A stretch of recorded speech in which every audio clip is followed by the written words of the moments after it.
My father kept bees right from the scratch, and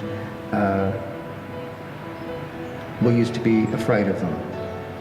But we also used to enjoy the time of year when you extract honey in August or September, and that was great fun, spinning it out and bottling and all the rest of it.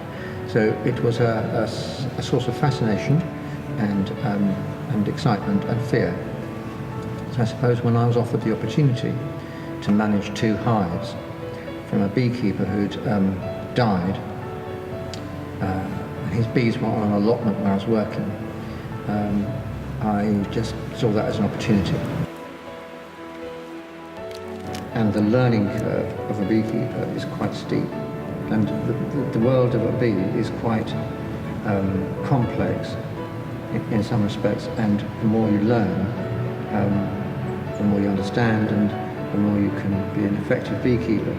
So I love the idea that a beekeeper has to be practical, creative, flexible, and you're dealing with a wild animal. If we look at the way that bees have evolved, they have a society which has no leader, but which works collectively for the benefit of all. And in that context, in that respect, we could learn from them. I think the way I described the bees as being a perfect common state, because, as I say, it's all for the good of all, and it's perfect because it has no leader, but it's also very ruthless. So, for example, in the autumn, the colony has no need for the male bees and stops feeding them and throws them out to die, because they're just a dead weight in the winter. They need them in the summer to mate a new queen. So if they don't need them, that's it, sorry. So I wouldn't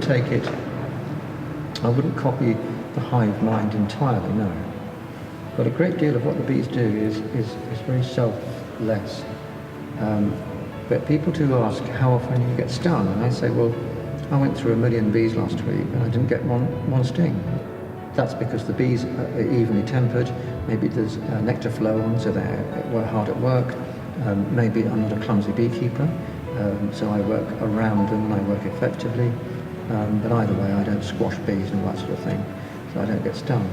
But something you can't help getting stung from time to time, because that's inevitable. So the great thing about beekeeping, if you want to do it effectively, is to be able to read. And, like people read a book, and you have to say, this is building up, there's a problem here, this is going to swarm, this is producing a lot of honey. I'm going to put a box here rather than there, because if I put the box there, that will give the queen more laying space, and if I put the box there, then they can put honey in there.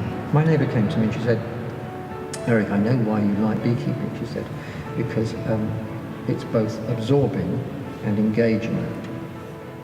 And she's quite right. That is what is about beekeeping, because you never know everything, and you're learning constantly.